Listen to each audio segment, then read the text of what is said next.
Bienvenidos a la edición central de Congreso Noticias. A continuación les presentaremos un resumen informativo del acontecer parlamentario. Vamos con nuestros titulares. Pleno del Congreso insiste en la participación de Petroperú para explotar el lote 192. También se aprobó ley que protege a la madre trabajadora contra el despido arbitrario. Contralor de la República afirma que centros de salud no están preparados para afrontar las consecuencias de un fenómeno El Niño severo. Hospitales del norte serían los más vulnerables. Bancadas de oposición presentaron moción de interpelación contra el presidente del Consejo de Ministros y ministro del Interior. Preguntas están referidas a la salida de la exprocuradora Julia Príncipe.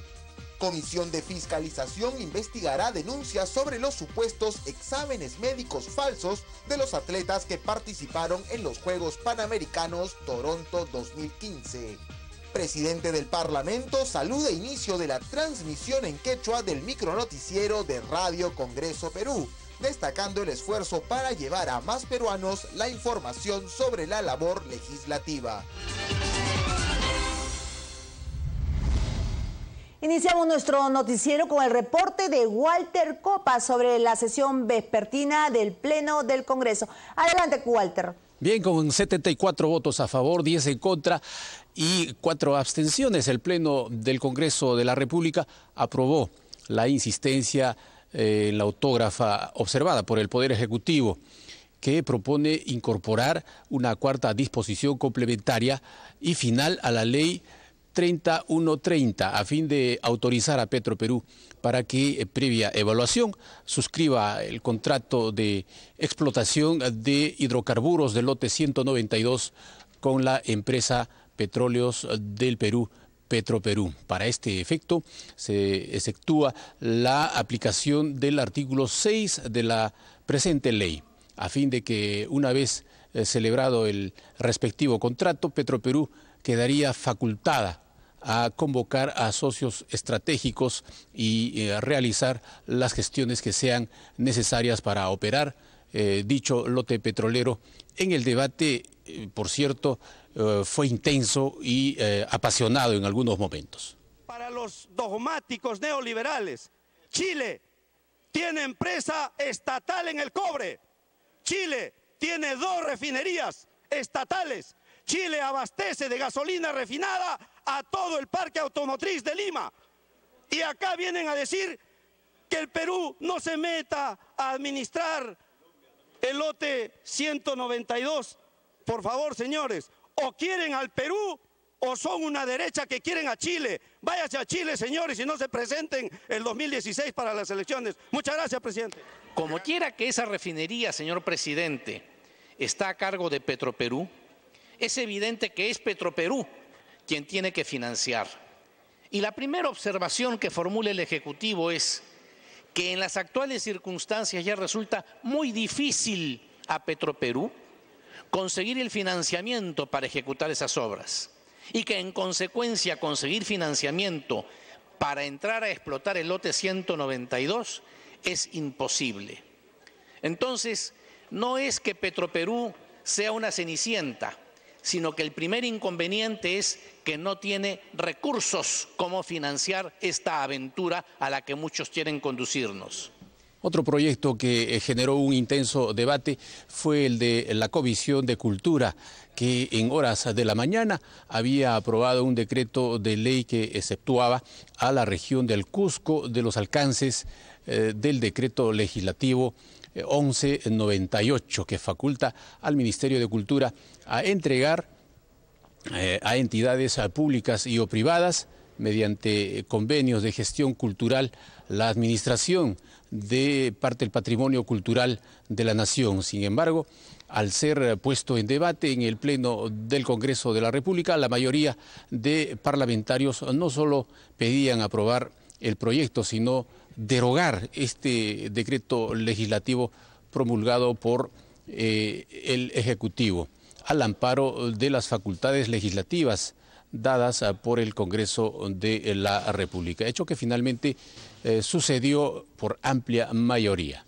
Más temprano, la representación nacional desestimó el proyecto de ley enviado por el Poder Ejecutivo que proponía aprobar a la cuenta general de la República correspondiente al ejercicio fiscal del año 2014.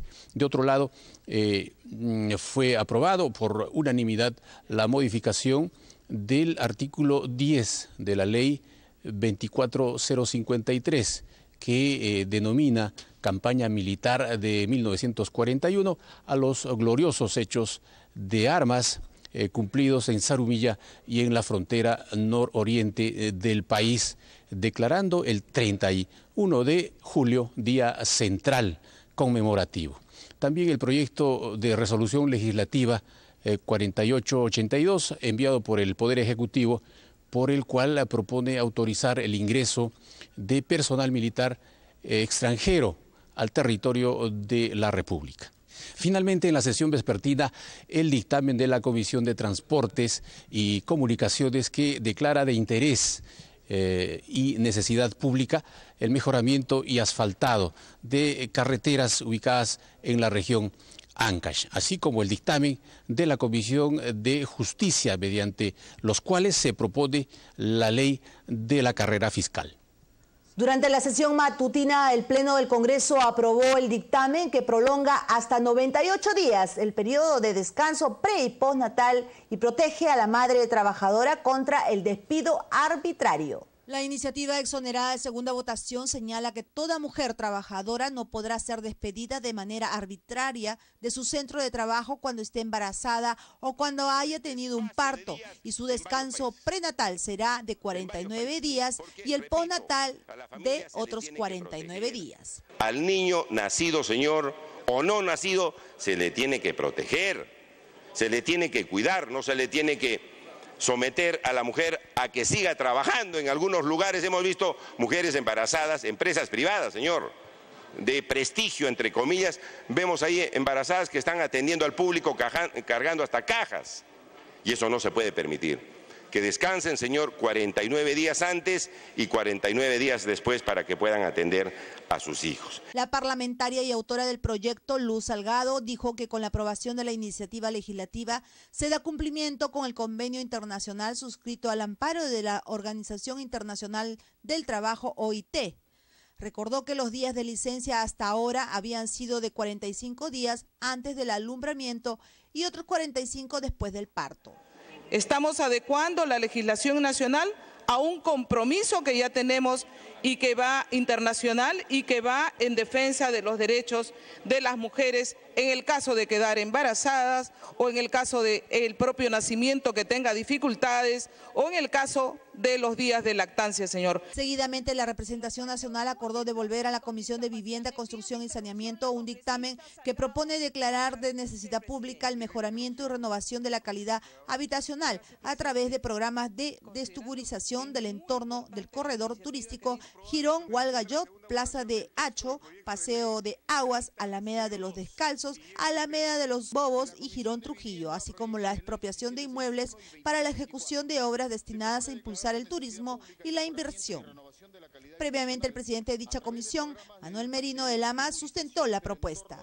Y autorizar la expropiación de los inmuebles necesarios para poder hacer la realización de las obras que para este efecto se detallan los 11 inmuebles a expropiar, se justifica la razón de necesidad pública de las expropiaciones, se señala a la Municipalidad Distrital de Rima como sujeto activo de la expropiación y se regula el pago de la indemnización justipreciada.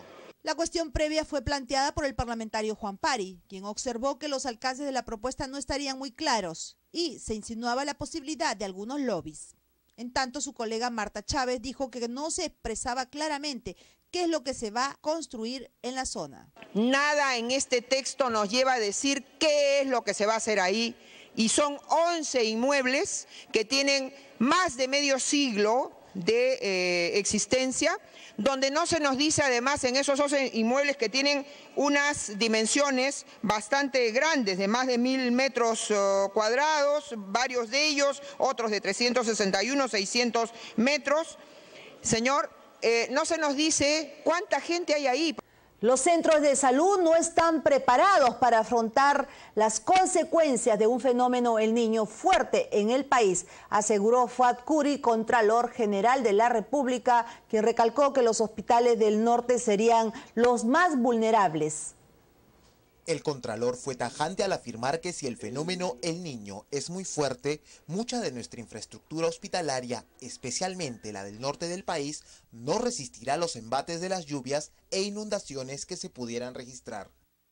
Vemos con preocupación que en caso tengamos una emergencia de un niño fuerte, nuestros centros de salud no están preparados para atender las emergencias que podrían derivarse de las inundaciones y otros problemas que puedan afectar al niño, el fenómeno del niño. Indicó que esta conclusión se desprende de las diversas acciones de control que ha realizado su institución en los hospitales y centros de salud de diversas zonas del país, varios de ellos en Piura y Tumbes.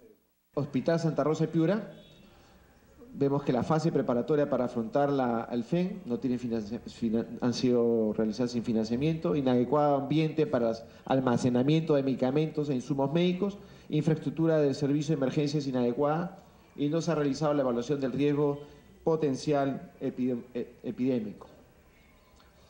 El Hospital José Mendoza en Tumbes. Microredes de salud sin plan de contingencias para el fenómeno del niño, implementación del plan de contingencias sin evaluación. Es un resumen. Curi dijo que en el caso de Lima se ha detectado la falta de implementación de un drenaje pluvial adecuado en diversos colegios de los distritos de Lurigancho y Santa Eulalia y que el gasto ejecutado del presupuesto asignado para afrontar el fenómeno en el país tiene un avance del 59%. Ahorita estamos en un momento casi al límite del tema de la prevención, porque si el evento ocurre tal como los científicos lo han anunciado en diciembre, nos queda solamente un mes y medio para actuar en la parte preventiva. Y la parte preventiva es la que nos puede, si se realiza una buena prevención, el Estado puede ahorrar muchísimo dinero. Y por amplia mayoría, la Comisión de Constitución y Reglamento acordó modificar la ley de partidos políticos referente al financiamiento público y privado de las organizaciones políticas. Estas tendrán que entregar información sobre los aportes recibidos y gastos efectuados semestralmente. Las organizaciones políticas podrán recibir contribuciones o donaciones de personas extranjeras naturales o jurídicas y también peruanas, solo cuando estén destinados a la formación, capacitación e investigación, siempre que no superen las 200 unidades impositivas tributarias al año. En el caso del financiamiento público directo, lo recibirán solo los partidos políticos y alianzas que obtienen representación en el Congreso, si así lo requieren. Los aportes en efectivo o en especie que reciba el candidato para una campaña electoral no deberán exceder las 30 UIT. Una de las fuentes adicionales que va a tener el Estado para el financiamiento público van a ser las propias multas a los partidos. Los órganos electorales no querían esto, querían que el 100% vaya a los órganos electorales. Creo que esta es una medida prudente. El control de la adecuada utilización del financiamiento estará a cargo de la Oficina Nacional de Procesos Electorales, OMPE. Sin embargo, la Contraloría también podrá solicitar la información a dicha entidad para verificar el lícito origen de los fondos. Habría que hacer un señalamiento explícito al financiamiento que proviene, aquí dice, de actividades calificadas como delitos en general. Y yo por lo menos pensaba que se podría hacer un señalamiento explícito al financiamiento procedente del narcotráfico y del lavado de activos. En caso de incumplimiento de la norma, se aplicarán multas y sanciones como el pago de 30 UIT, la prohibición de acceder al financiamiento o la cancelación de la inscripción según la infracción. Se generan derechos a los partidos, pero también obligaciones y responsabilidades. Lo que se logra con esto es hacer que el financiamiento público y privado sea transparente, para que después no venga salir con la cantaleta que fue narcotraficante, que nos aportó, le devolvemos la plata y muchas veces le devolvemos incompleto y no sabía nada. Ahora sí va a haber sanción si es que no se tiene ese cuidado. La contratación de propaganda o publicidad política electoral con los medios de comunicación debe realizarse en igualdad de condiciones y con tarifas mínimas para todas las organizaciones políticas, las cuales no deben ser superiores a las cobradas por difusión de publicidad entre privados. Regresamos con más información del acontecer parlamentario. Antes les recordamos que puede visitarnos a través de nuestras redes sociales, en Facebook, Twitter y nuestro canal de YouTube.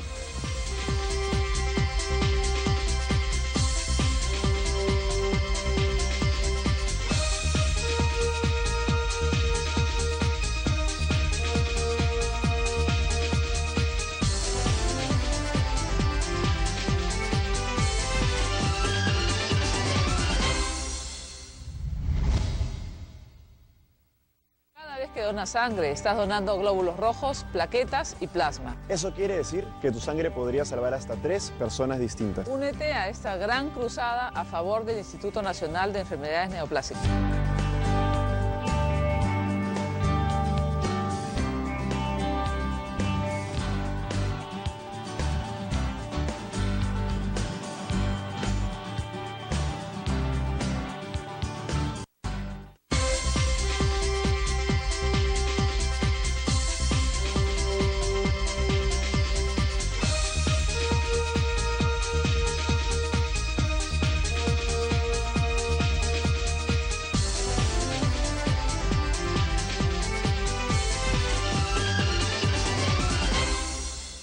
Más de 800.000 personas que trabajan en actividades vinculadas a la agricultura superaron la pobreza, informó el ministro de ese sector, Juan Manuel Benítez, durante la sustentación de su presupuesto para el año fiscal 2016. A pesar de las vicisitudes climatológicas, el Perú seguirá entre los 10 primeros países proveedores de alimentos en el mundo. Así lo aseguró el titular del Ministerio de Agricultura, quien dijo que de los 2.003 millones de soles asignados a su sector para el próximo año, 1.466 millones serán destinados a los 8 programas presupuestales que tiene.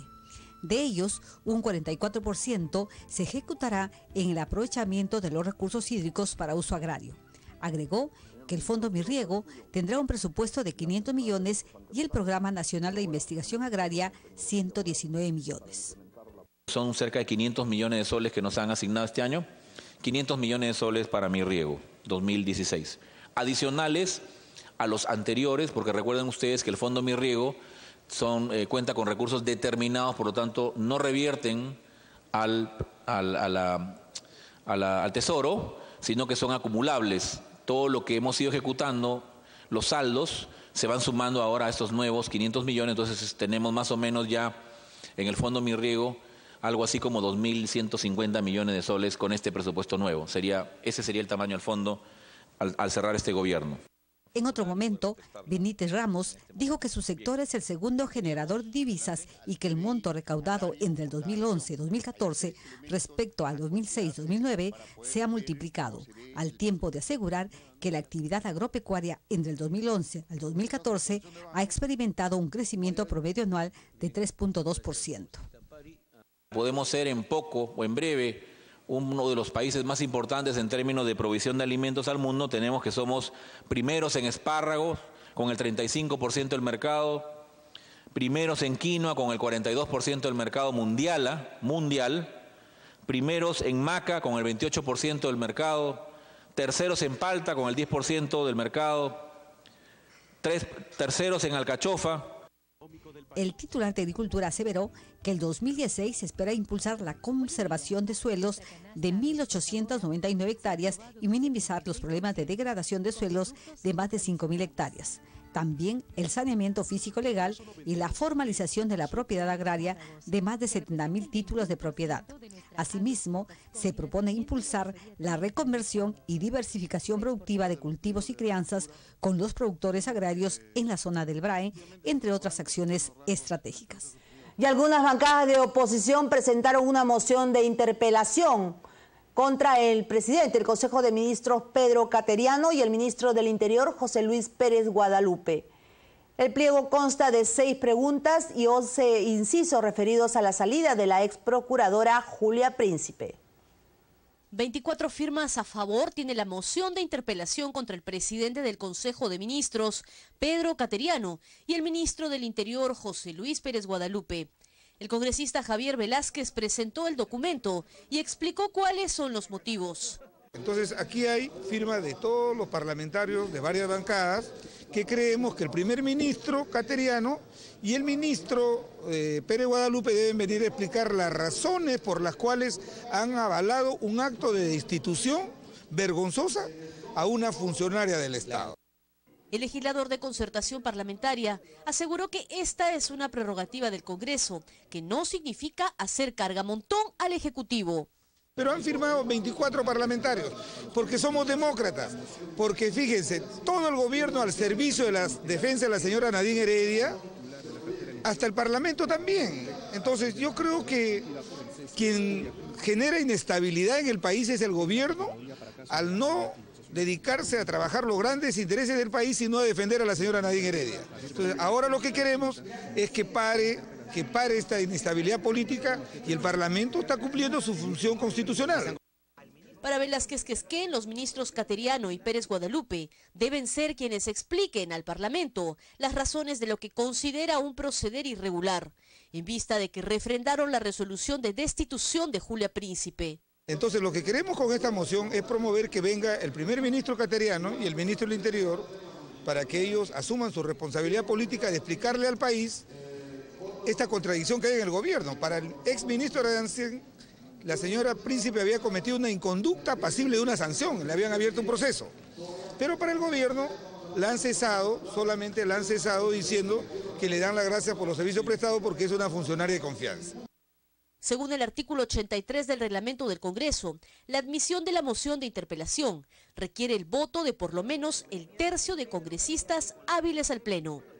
La ministra de la Mujer anunció que 185 personas con discapacidad severa recibirán una pensión del Estado.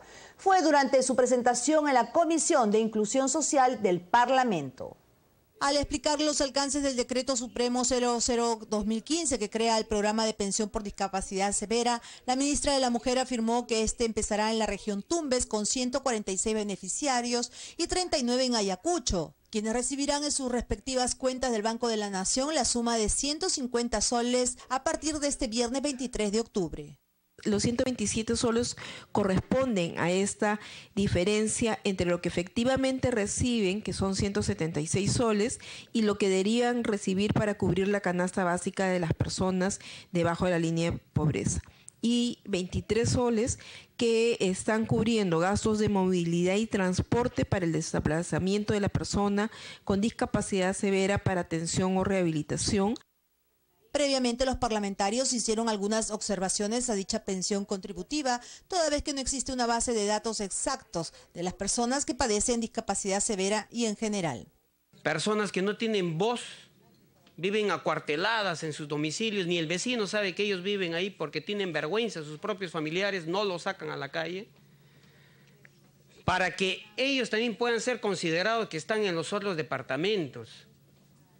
A partir de junio tranquilamente se puede reestructurar, analizar este tema que en buena hora el Ejecutivo lo ha aprobado.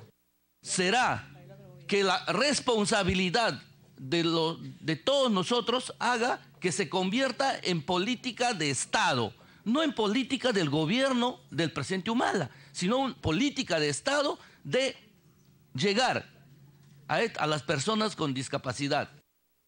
La ministra Guaita dijo que para el 2016 se espera ampliar la pensión contributiva para este sector vulnerable a otras regiones como Amazonas, Cajamarca y Huancavelica.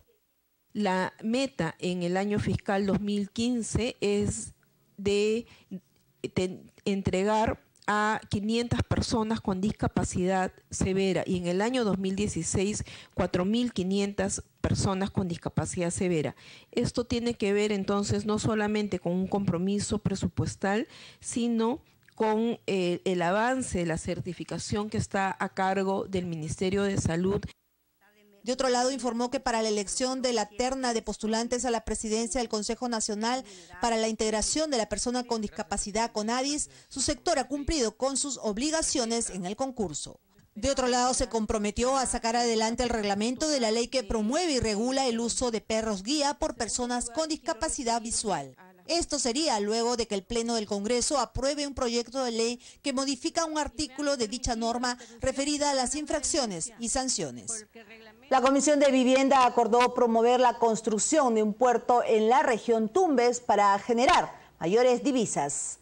En la sesión también se presentó el presidente de la SUNAS para informar sobre su rol en el marco de las modificaciones a la Ley de los Servicios de Saneamiento. La iniciativa aprobada por unanimidad fue sustentada por el presidente de la comisión, congresista Manuel Merino de Lama, quien destacó la importancia del proyecto para el desarrollo de Tumbes, al tiempo de explicar que la propuesta se fundamenta en las principales cadenas de exportación, tanto actuales como potenciales, así como los niveles de inversión y la generación de divisas de ese departamento.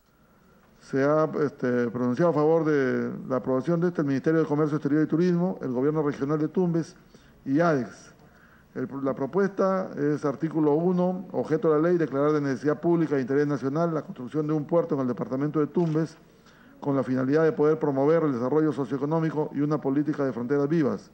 Previamente, el grupo dictaminador recibió al presidente del Consejo Directivo de la Superintendencia Nacional de Servicios de Saneamiento, SUNAS, Fernando Momijada. Fue convocado para explicar el balance de su gestión y el rol de SUNAS en el marco de las modificaciones a la Ley General de los Servicios de Saneamiento. Respecto a los logros de su gestión, Momijada dijo que las 50 EPS que regula SUNAS cuentan con estudios tarifarios aprobados. También refirió que se había aprobado un nuevo esquema de subsidios en los servicios de agua potable y alcantarillado de acuerdo al CISFO. Del sector en el cual se desempeña la SUNAS, es un organismo regulador de 50 empresas prestadoras de servicios de saneamiento a nivel nacional. Uno de las, creo que, avances importantes que hemos tenido es que ya estas 50 empresas tienen aprobado su plan maestro optimizado y su estructura tarifaria, y algunas de ellas ya están por el segundo quinquenio, ¿no? Esto es muy importante porque la tarifa es la base para la sostenibilidad de las empresas, ¿no? Sobre las modificaciones a la Ley General de Servicios de Saneamiento, dijo que se había ampliado el ámbito de responsabilidad de las EPS y prohibido las descargas de sustancias o elementos extraños en las redes públicas, y se ha añadido a la norma la aplicación obligatoria para todos los usuarios de las tarifas aprobadas, anulando de esta manera todo acuerdo que establezca tarifas distintas. En el artículo 17 se ha incorporado a nivel de ley los valores máximos admisibles, que es lo que hablábamos antes. Estos valores máximos admisibles son parámetros que establecen las cargas mínimas que pueden ser, o máximas que pueden ser arrojadas a los alcantarillados, a partir de las cuales hay una prohibición para el arrojo de determinados elementos químicos. En otro momento, Momi dijo que la modificación a la Ley de Modernización de la SUNAS había permitido a las EPS comercializar los residuos sólidos, brindar el servicio de tratamiento de aguas residuales y disponer de agua residual sin tratar para terceros. Luego de su exposición, los parlamentarios coincidieron con el funcionario en que el tratamiento de las aguas residuales debía ser una política pública. La Comisión de Salud acordó por mayoría citar al titular de la PCM, Pedro Cateriano, y al ministro del sector, Aníbal Vázquez, para que informen sobre la demora en la reglamentación de la ley sobre alimentación saludable para niños y adolescentes. La propuesta fue planteada por el congresista Jaime Delgado debido a la demora, según dijo, de parte del Ejecutivo en aprobar la reglamentación de la Ley 30.021 de alimentación saludable, promulgada hace un año, lo que impide su implementación a favor de la buena alimentación que debe recibir la población. Yo pido, presidente, que invitemos al Premier y al ministro de Salud, porque es el Premier finalmente el que tiene que coordinar esto con una comisión multisectorial en la que ya metieron al Ministerio de Economía. ¿Qué hace el Ministerio de Economía en una comisión para determinar temas de salud? De otro lado, la comisión aprobó por unanimidad autorizar a los médicos a extraer los órganos de las personas en caso de muerte encefálica, sin necesidad de solicitar la autorización previa de los familiares, en la presunción de donación y trasplante autorizado por la persona en su DNI. 16.000 peruanos se encuentran en la lista de espera de un órgano y más de 800 mueren al año por falta de un trasplante. Esto es un crimen. Lamentablemente los mitos, la falta de conocimiento, la ignorancia y la falta de sensibilidad nos hacen desanimar a realizar actos tan nobles como estos. Es absurdo pensar que si no nos entierran completos, nos vamos directamente al infierno. Eso piensa la gente, presidente. También fue aprobado el predictamen que plantea declarar de interés nacional y necesidad pública la creación del Registro Nacional de Identificación Odontológica, RENIOT, a fin de permitir la identificación de personas que mueren en accidentes de tránsito o aéreos, ahogados en el mar, a causa de un terremoto o incendio, y que resultan desfiguradas o con las huellas digitales eliminadas o alteradas. En estas situaciones, las técnicas forenses para los procesos de identificación de las víctimas resultan insuficientes por la misma degradación de proteínas y demás componentes celulares. Por el contrario, las dentaduras son tejidos más resistentes a la destrucción por efecto del agua, del tiempo o ya sea por el fuego y que soportan hasta 1880 grados de temperatura. Finalmente, el titular de la comisión, Aldo Bardales, dio a conocer sobre el estado de las investigaciones sobre las presuntas irregularidades en la construcción e implementación de hospitales, establecimientos de salud a nivel nacional en el periodo constitucional 2006-2011. Antes de ir a la pausa, queremos enviar un saludo a todos los colegas que trabajan en el Diario Oficial El Peruano, que celebra 190 años de creación. El Peruano, fundado en 1825 por el libertador Simón Bolívar, es un medio de comunicación que recoge informaciones de interés público, tanto de política, economía, deporte y cultura. Por ello, nuestro reconocimiento a su labor. ¡Feliz aniversario! Regresamos.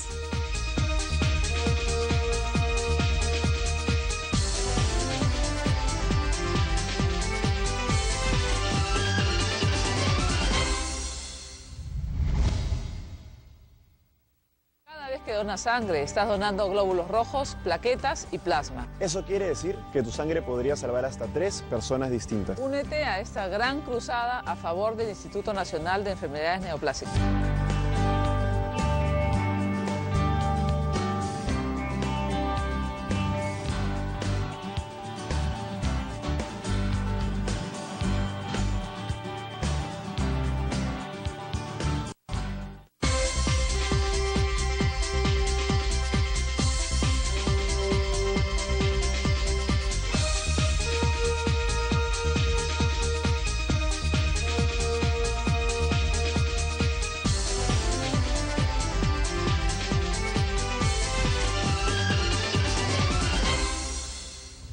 El congresista Gustavo Rondón, presidente de la Comisión de Fiscalización, anunció que se investigará la denuncia sobre los supuestos exámenes médicos falsos de los atletas que participaron en los Juegos Panamericanos Toronto 2015. El presidente del IPD sería citado la primera semana de noviembre.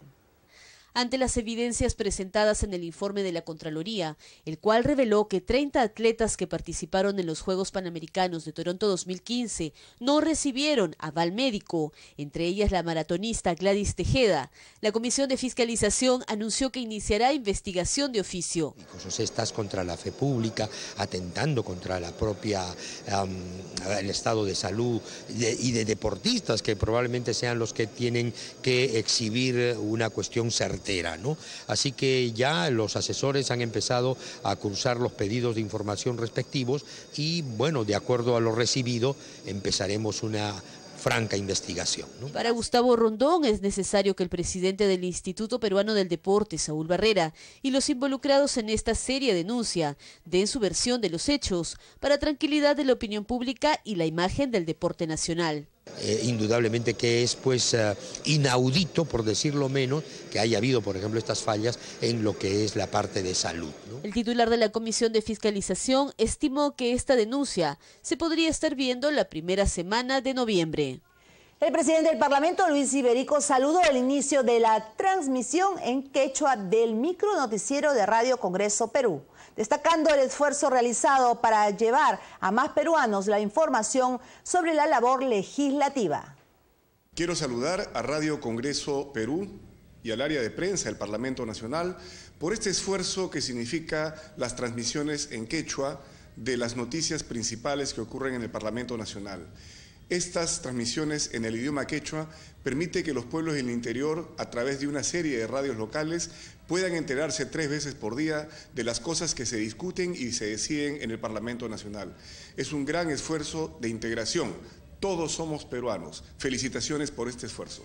Hasta aquí con las informaciones de la edición central de Congreso Noticias.